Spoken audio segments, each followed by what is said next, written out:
Hey, welcome back to the channel. So, as promised in the last video, we're going to work on a Canister Damascus. And not just any Canister Damascus, but we're going to be doing guitar string canister. This is basically just like any other canister. You've got to slap the guitar strings in a canister, fill it with a little powdered steel, and heat it up and press it down into one solid unit. So let's first talk about the guitar strings.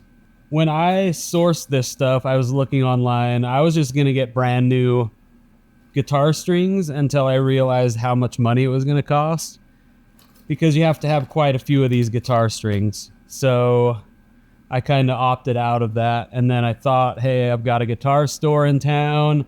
I know they recycle this stuff. Well, not recycle, but they send it away, and it might get recycled. I'm not quite sure.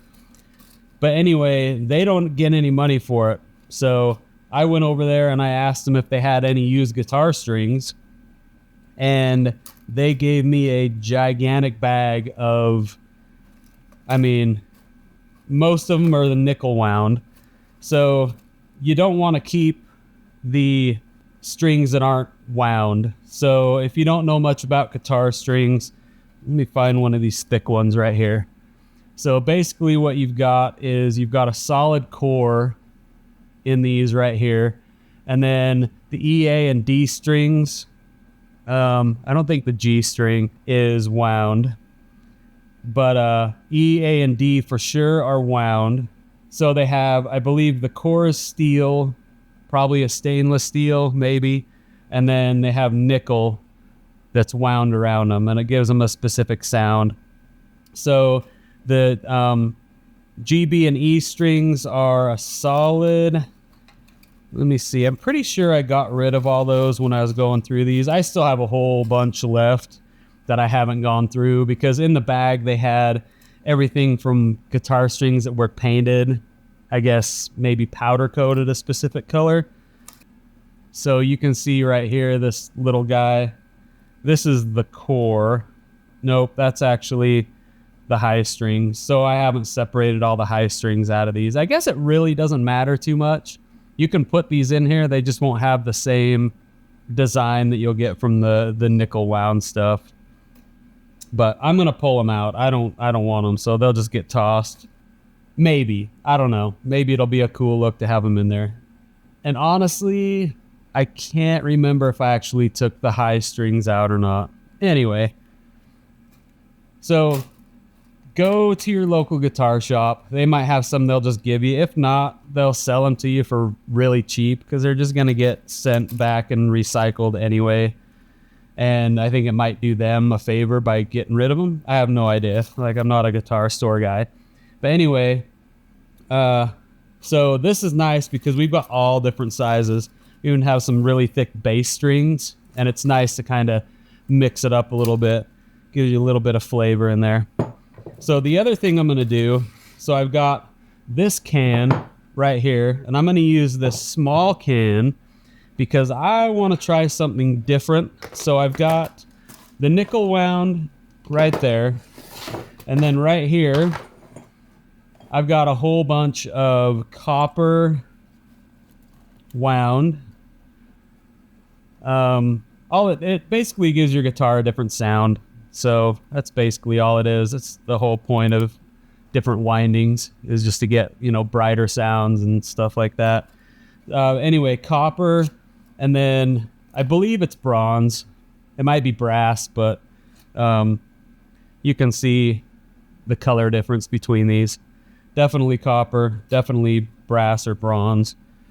But I'm going to do one with this. So my only concern, because I don't know how this is going to turn out, I'm just going to use a small can. So if it ends up being a waste, then I don't waste a whole ton of material. But my concern is that, copper melts at like 1920 something degrees, 1900 degrees, whatever. Brass I know melts lower than that, but bronze I'm not entirely sure. But anyway, whatever the case, their melting point is lower than steel. So while heating this can, these are going to completely melt. So I don't know if that's going to interfere with the steel becoming a homogeneous unit or not. I have no idea. So I want to try it just to see what happens. And if it turns out awesome, if it doesn't, then, you know, lesson learned. Let's get back to the main focal point here. So the only thing I was concerned about with used strings is dirt, because these do get dirty. You do get your finger grime in between the windings and stuff. And I was really concerned whether or not that was going to screw with the canister actually coming together and forming a solid piece of steel. Yeah, I didn't do anything. It came together just fine. I had no issues with any of the billets that I've done with these strings, so there shouldn't be anything to worry about. I mean, if they're crazy dirty, if you have like some crazy disgusting people playing guitar and leaving some unknown artifacts in there, then yeah, you might have issues. But as far as what I know, it works just fine. On to the can. So basically what I do is I've got 1/8 inch thick, 2-inch square tubing. So as you can see, we've got 2-inch, and then I do, you know, you can do 4-inch, 6-inch. I guess the length really doesn't matter too much. I try to stay a little bit shorter just because this is going to end up being a really long billet. And you've also got to take into consideration that you have to smash all this stuff down. So if you have like an 18-inch long piece of tube and you start at this end, smashing it down to try to forge weld everything inside, then by the time you get to the back half of it, it might be too cool to actually weld together. So you have to take that into consideration. This little guy, actually I'm going to use this one because it's a little bit longer. I'm going to use for the copper. And then what I typically do is when I'm cutting these cans, I'll cut shorter ones like this that are about the width, so like 2 inches. You can cut them exact if you want, but I like to cut everything and then shape it. So anyway, I will take this and I'll cut it from here to here. So I'll cut it so I've got 2 little pieces of angle iron, and then I'll cut them again. So then I have 4 flat pieces, and then I'll take that flat piece and grind it down so it fits perfectly into here. I'll weld it in, and then I'll take the other one after I've filled this with the contents and weld it on here, and then I'll have 4 pieces. So I'll have 2 for this one, 2 for this one, and then we'll be good. And then the last ingredient is powdered steel. So I have stuff from K&G. They seem to be the ones that have been doing this for quite a while. But I like the 1084. You can get 1095, 1080. They probably make, I mean, any steel, they probably make the powder for, who knows. But 1084 is what I like. Basically, because when you're doing a canister, you want to etch it, and this is nice and black. Unless you want some grays or whatever. And then also, you know, you can put anything in this can. You can put fish hooks, ball bearings, anything, nuts, bolts, washers, whatever. Which leads me to the next point is you don't want the nickel on your edge. So basically what we're going to do is we're going to make a canister that's going to be a cladding. So we will make the design with the canister, and then we'll pop another piece of hardenable steel in the middle, basically making a sandmai. And that way none of this nickel is going to be on our cutting edge. So with all that in mind, I'm going to get this cut and get these cleaned up. From the cutting, it's left a little bit of a lip on here, so I'm going to clean out the inside. That way when we're putting the end caps on, all this crap doesn't get in the way. And then we have a nice, beautiful weld. So I'm going to clean these out, cut this, and then we're going to grind it down until we get a perfect fit into our cans. Wait, I forgot one thing. I always forget to mention this crap. So I do have some merch available now. So t-shirts, basically. I think you can get hats too, but I do everything through TeePublic. I just make my designs and I upload them. So if you're interested in helping to support the channel, I don't get a lot. It's just like I said, with any commission stuff I do, it's a tiny amount, but all the little bit adds up and it helps support the channel. So if you are interested in getting a shirt or decal or maybe a beach towel with the Hathenbrook Steelworks logo, hop down there. It should be displayed underneath the description, all the links that you can click. So anyway, if you're interested, go check it out. Okay, now over to the grinder. Actually, we got to stop off here first because we got to cut this this square tube. And I was doing some Kydex work, so I had put some tape on here to keep it from getting all dirty. So let me get this off of here really quick.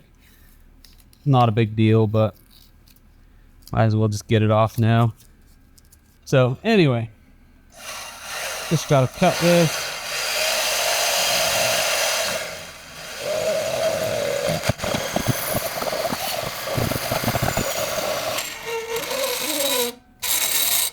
But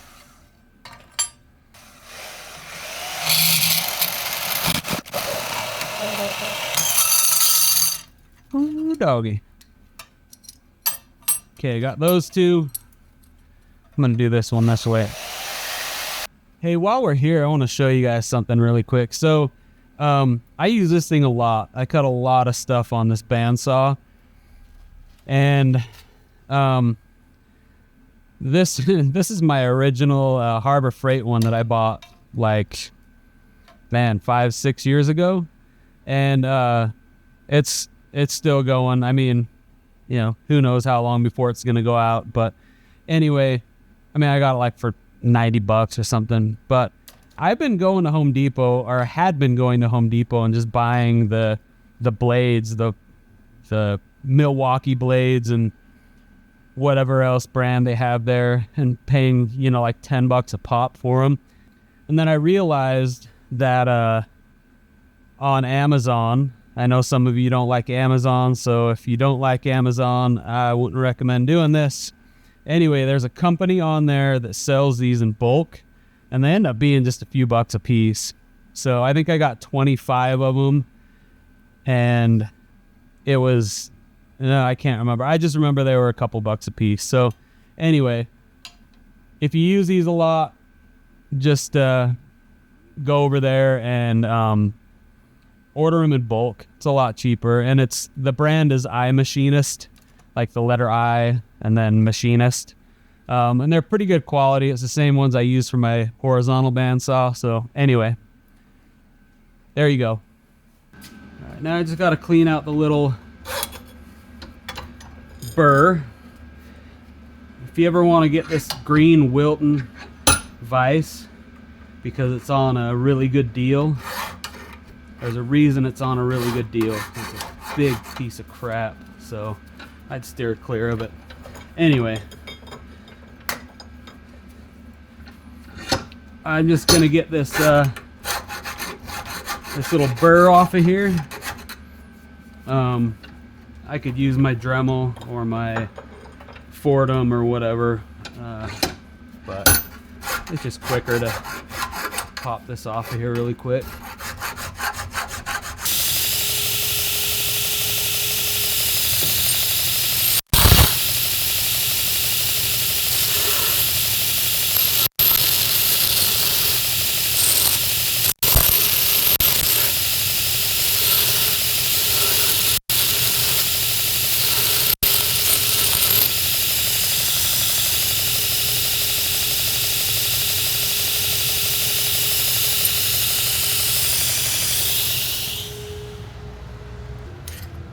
Okay, and I have no idea why when I'm grinding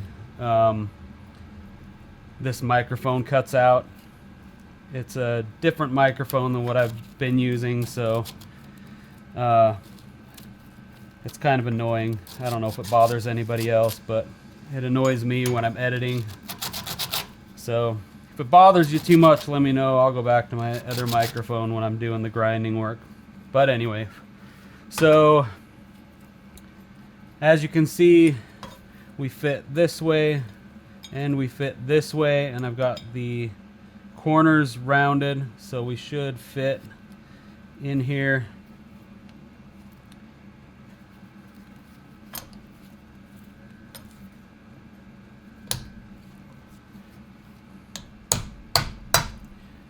With no problem. It'll take a little bit of tapping, but there we go. So you want this to be snug, and I like putting it inside of the can and leaving a little bit of a lip so I get a nice good weld. It feels like, to me, I don't know if this is true or not, but to me it feels like if I do that, I've got a little more strength around the outside, so when I'm forging this, it doesn't pooch as much on the end, and it keeps it seems like it makes it easier to get a nice solid weld. Whether or not that's true, I have no idea, but anyway, there you go. So I'll recess that just a hair. You lose a little bit of length on the inside, but that's okay. It's no big deal. So anyway, I've just got to do 3 more of these, and then we'll get the 2 end caps welded on, and then we can get to filling this guy up with the contents. All right, now that we got these welded, we got to start popping some steel and nickel and whatever other crap we're going to put in here. So on the welds, they don't have to be pretty, but do make sure that there's no holes. I mean, we'll get to that later, but there can be pinholes because we are going to be making at least 1 pinhole in these. I've heard too many stories about people creating a pipe bomb and their canister blowing up inside of their forge. So we do the pinhole. I don't want to take the chances. I know that you can probably do it without a pinhole and it's perfectly fine, but you can take that chance. I'm not going to take that chance.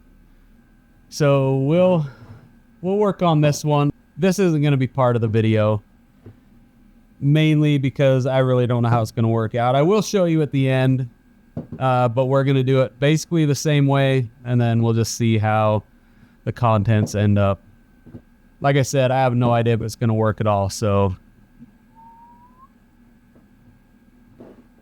we're getting rid of that one. This is the one we're working on. Use whatever you need to cut these. I'm just going to use some side cutters, and I'm just going to start with these guys. These are ones that I separated from my last canister. Yeah, so I did get out all the high strings, all the unstranded things, all the unstranded ones. So that is how I did it. So the first thing is we just have to figure out how long we want these. So I'm not going to put these right up to the top because I've got to leave enough room to be able to put this on, smash it down as tight as I possibly can, and get this welded together. I'm not worried about the ends. Just like a regular old Damascus billet, your ends are usually trash anyway. So I'm just gonna pop this in here, get my length about, and then I'm just gonna snip it. And as you can see, we need it to be shorter than that. I'm going to cut about 1/4 to 1/2 off of there. And I think that's probably good. We'll see. Anyway, so now all I'm going to do is I'm just going to start cutting the crap out of a bunch of these. I mean, there's probably better ways to do this, but this is what I have. So basically, I'm gonna line up the ends here, or pretty close to it, because these are all different lengths. So if I can get the ends lined up, then I can cut from one end, and then I'll just be able to work that way. So we pull these out of here. So as you can see, I got these all lined up. I'll worry about those later. And then all I've got to do is put the one that I have my length where I need it, and just snip those and pop them in there. And you can't see, but I'm actually pinning these to the edge of my table, so when I do cut these, they don't fall all over the place, and I'm going to keep my length where I want it. So you're just going to do this again. I'm going to pin it down, and then again, just cut them. Basically just keep doing this, and then you'll get to a point where you're going to have some shorter ones. And those can also just go in here. It's not a big deal. They don't all have to be long like this. You can have short ones, broken off ones. It's still gonna look good when you're all done.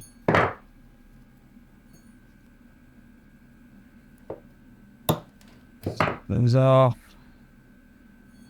Drop them in, then you can see I've got like this teeny little one. I'll throw it in there. That one, throw it in. That one, yep, same thing. So I'll have some short ones. There's another short one. Anyway, I think you get the gist of it. I'm just gonna get this all taken care of, and then we'll just kind of go from there. So as you can see, I still got quite a few I have to cut. This actually might be enough. I might have to separate a few more, but we should be good here.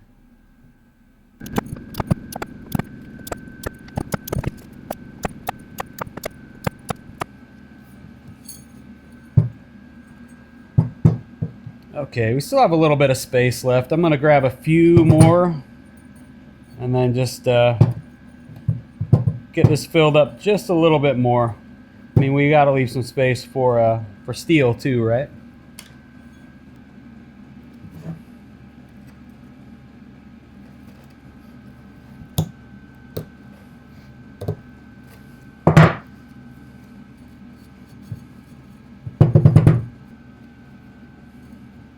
Okay, I think we're good. I think that is plenty of guitar string. I think that might be more than I put in my last few, but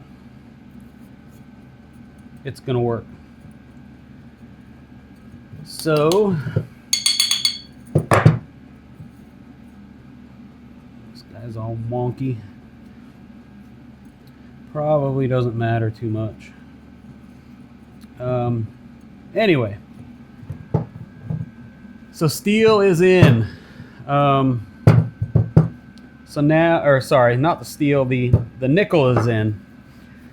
So now we got to start filling this with the steel.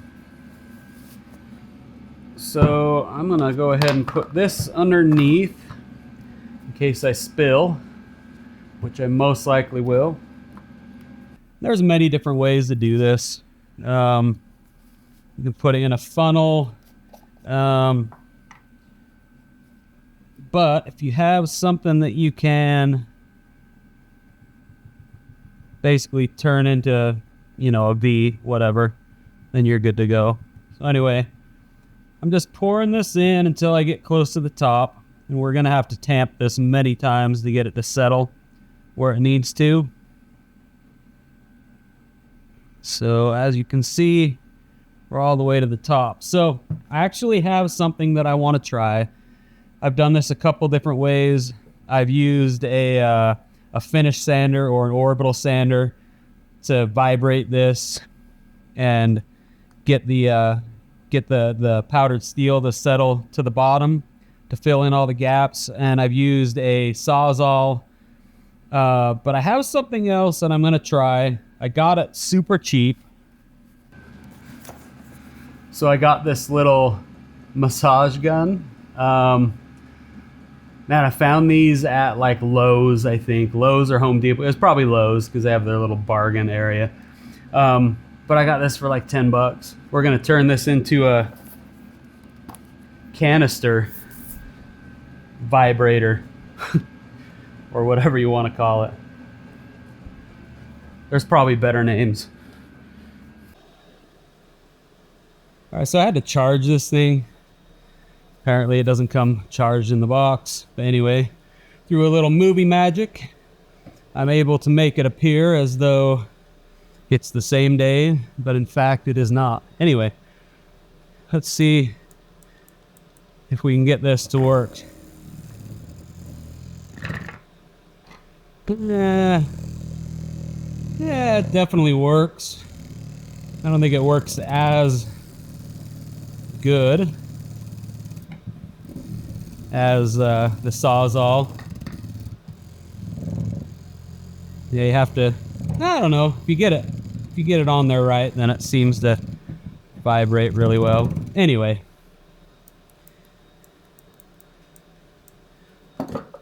that went down a little bit. Let's pop some more of this powdered steel in here. Fill it up at the top. Try not to spill it everywhere because I moved my little tray. I don't know what I did with it.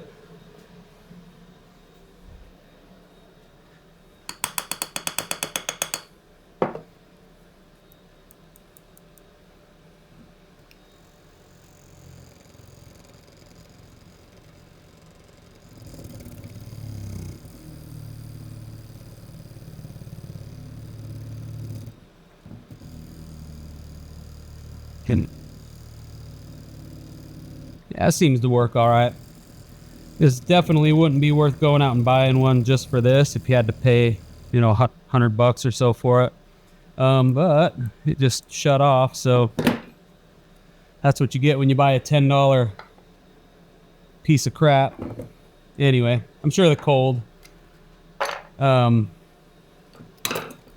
is affecting it, but anyway, we'll just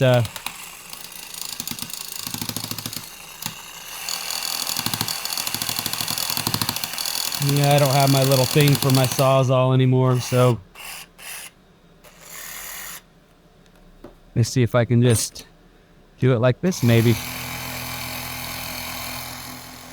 I think that works okay too. That actually might work better than having an attachment on it. Kind of crazy. Huh, interesting. Anyway, there you go. Just grab a Sawzall. Hold it up to the guard. This seems to work really well, actually. Weird. And I'm lifting it off the table, so all the vibration is going into this.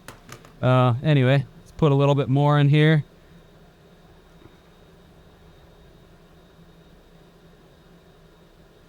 And we're kind of to the top. Actually, pop a little bit more in there. Have to leave room for the cap, which I think that's going to be good. Pop the cap on there, maybe. I'm pretty sure this used to fit. Let me throw this the other way. I'm going to go take this over to the anvil so I have a little something behind it.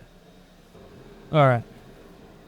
So we're going to get some pressure on this thing to push this cap in.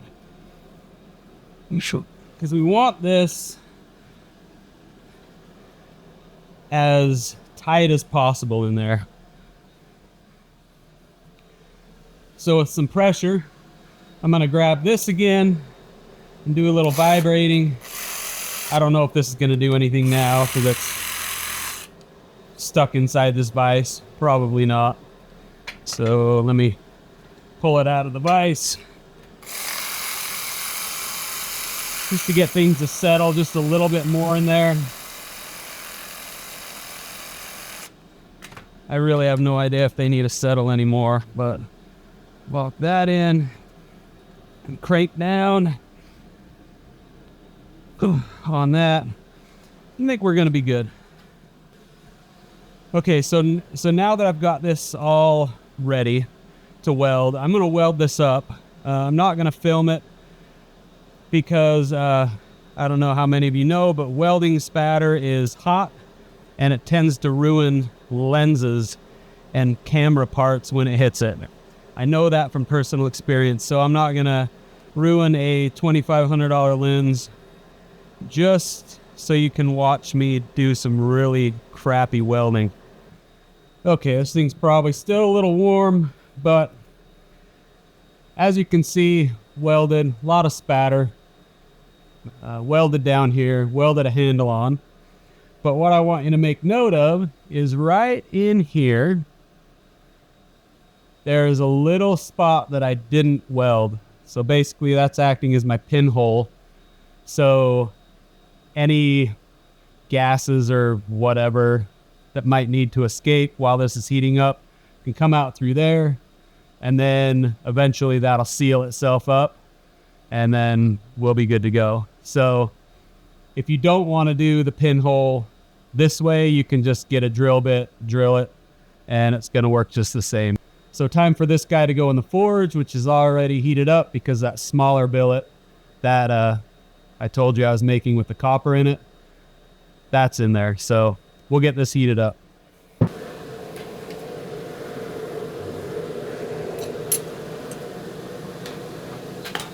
There we go. Hey Siri, set timer for 15 minutes. So we'll let it heat up for 15 minutes and then see where we are after that. While we're waiting for that to heat up, I just wanted to show you my squaring dies that I made. So I'm going to use my 12-ton to set this weld. I just tried to set the weld on that small billet I was making, and apparently I'm not used to the 25-ton. I thought I was doing little taps, but it broke the whole thing apart. I have no idea what happened. But anyway, that one's a failure. Nothing to see. I mean, actually, if you do want to see it, there you go. Didn't work. Time wasted. Materials wasted. Money gone. Anyway, so basically all I did was I took square tube and I cut it in half, which gave me the correct angles and everything. And then I reinforced the backside with just some square bar. I just got smaller square bar, cut it in half at an angle, and I just reinforced everything. So these work pretty well. I mean, for homemade ones, they're great. So if you need to make some, I mean, you can probably even just do it with square tube and it's going to work just fine. Maybe with a little reinforced weld behind it, it'll be fine. But those are mine for the 12-ton. For the 25-ton, this is what we're looking at here. I just had him make me some. It just looks like all he did was took basically the pieces on the flat dies and cut them in half and then cut out a square in each of them. So same type of thing.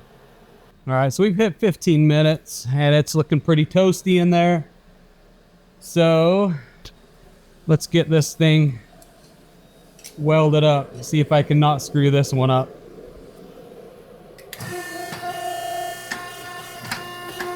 Left.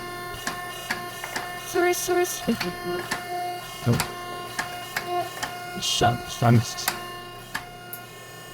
Then so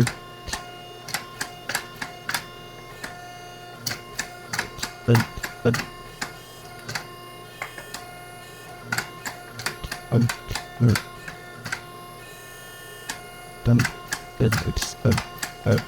That's a little better.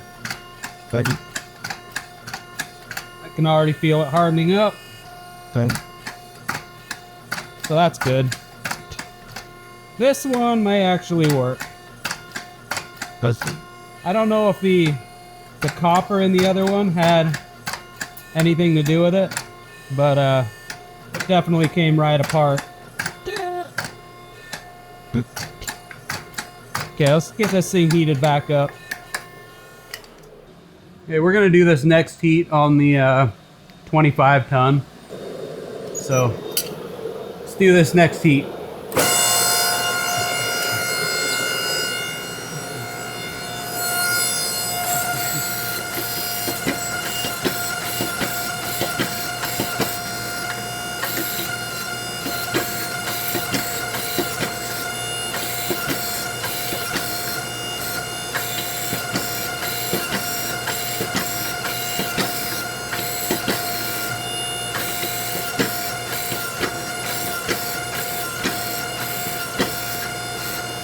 End closest to me still feels really soft.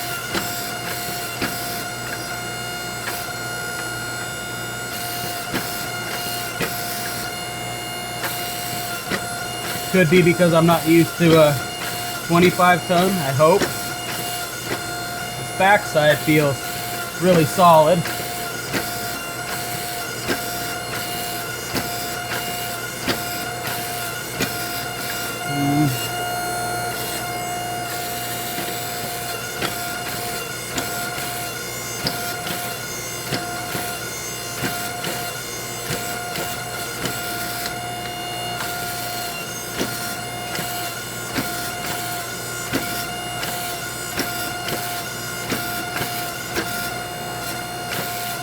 Yeah, there's definitely something wrong with the end.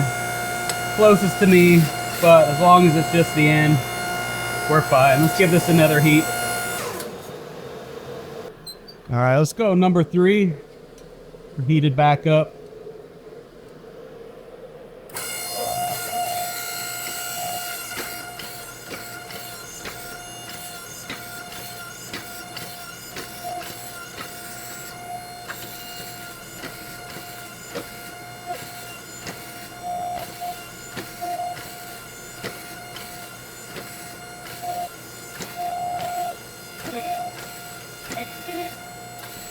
All right, I'm gonna clean this up. I'm gonna put some flux on this and clean it up a little bit. Swap out the dyes.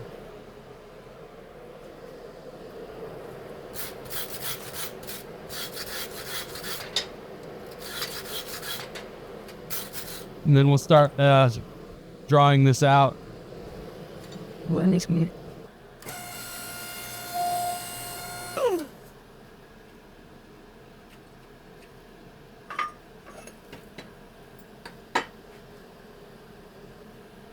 Yeah. I really need to make a die holding system for this. What I've got going on right now doesn't work so well.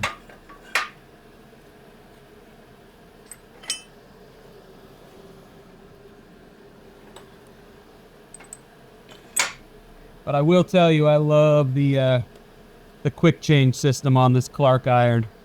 It's really nice. Okay, we got the flat dies in. Got some kiss blocks in. This is warm. Let's see if this billet's gonna stay together. Should probably put some better gloves on.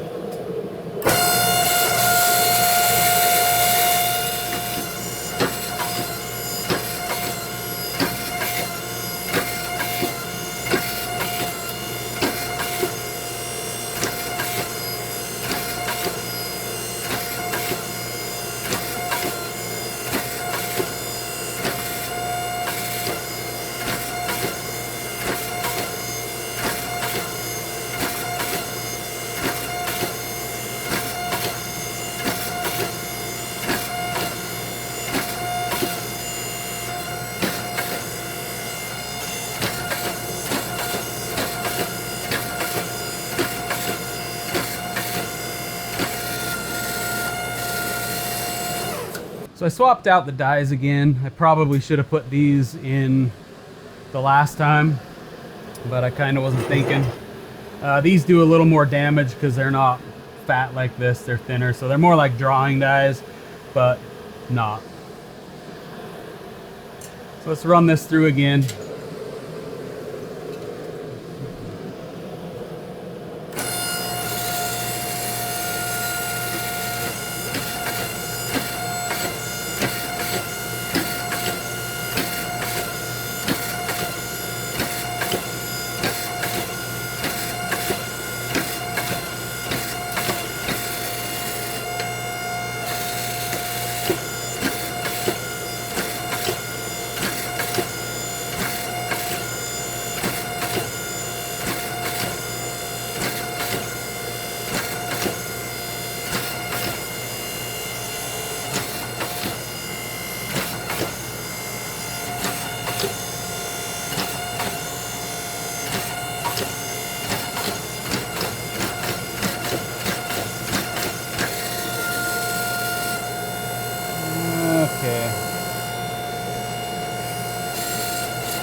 I want my billet to be 1.5 wide, because that's the size of the stock that I have to put in between. So we're just gonna get this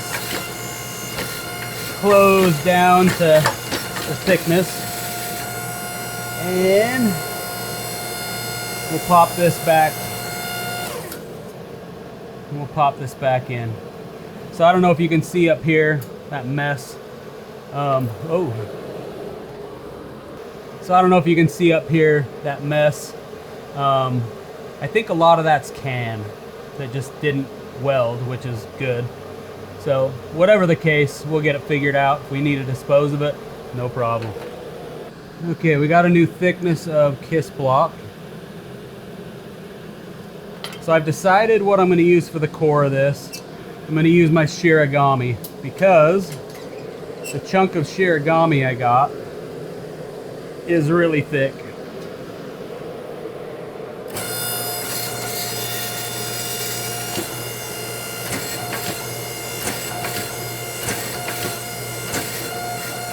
So basically,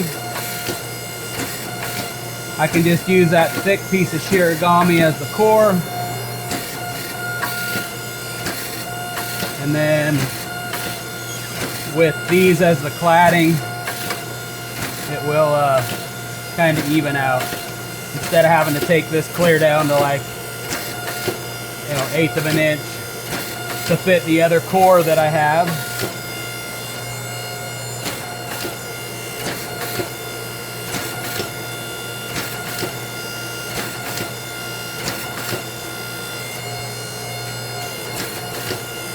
We're going to heat this up and run it through one more time.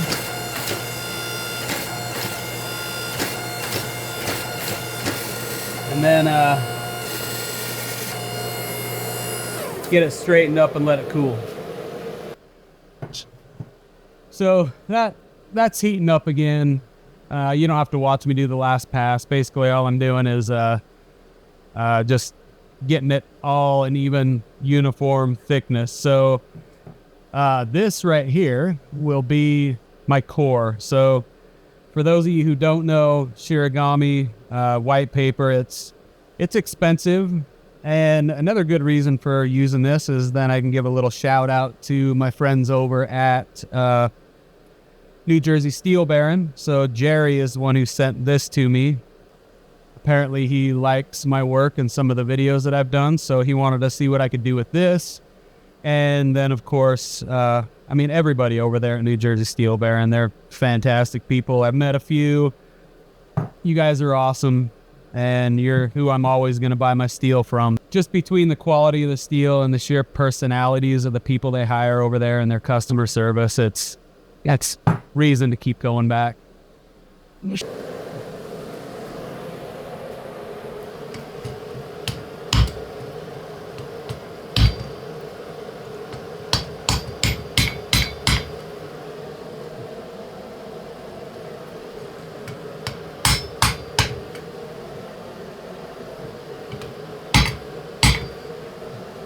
Okay, this guy's still warm, so I'm not gonna do much grabbing on it. So overall, it's a nice solid billet. You can see down on this end, it's fantastic. Yep, that's warm. But up here, you see all these cracks. So I'm not entirely sure if this is just the can coming off, which I think it is, but I won't know until I grind on this. So at least, this much of the billet right here is good. No flaws whatsoever. The backside may have flaws, but if it does, I can grind out all the cracks and then reforge this out and still use it. So anyway, basically to recap, there's just a few things that you have to remember. So the first one is to make sure to get everything packed really tight. The tighter, the better, because then you don't have any voids or anything like that. The second is make sure you leave that little hole. Like I said before, I don't know for a fact if you're going to create a pipe bomb and blow up your forge. I have no idea. But to be safe, I leave that little pinhole just for an added extra bit of insurance. I don't think it really affects anything. Then again, maybe all these are from that pinhole. Who knows? But whatever the case, I've got a good billet.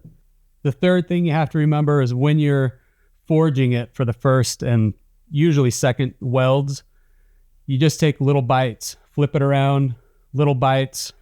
So basically you'll smash, smash, smash, smash, smash, smash, all the way down. Second one, same thing. You'll feel it start to get more solid and you'll know that it's coming together. Usually after the second one, you're good just to go ham on it. And it's going to end up a solid billet for you. So this is going to be taken care of in the next video. I know I'm not showing the results right here, but in the thumbnail, you'll see what this looks like. Or I guess what I could do is just give you a sneak peek of the next video, right? So as you can see, it's still got the canister on the edges here. I feel like it's a little thicker than it should be, but it's okay. I mean, we've got a ton of thickness to work with. So we're going to flatten this down. It's going to widen out. And then when we cut out our shapes, we're just going to stay away from the edges. Anyway, if you have any questions, pop them down in the comment. I'm going to get to them. If I can help, I'll help. If not, maybe I can point you in the right direction, whichever direction that may be. But as always, I truly appreciate your support, and we will see you in the next video.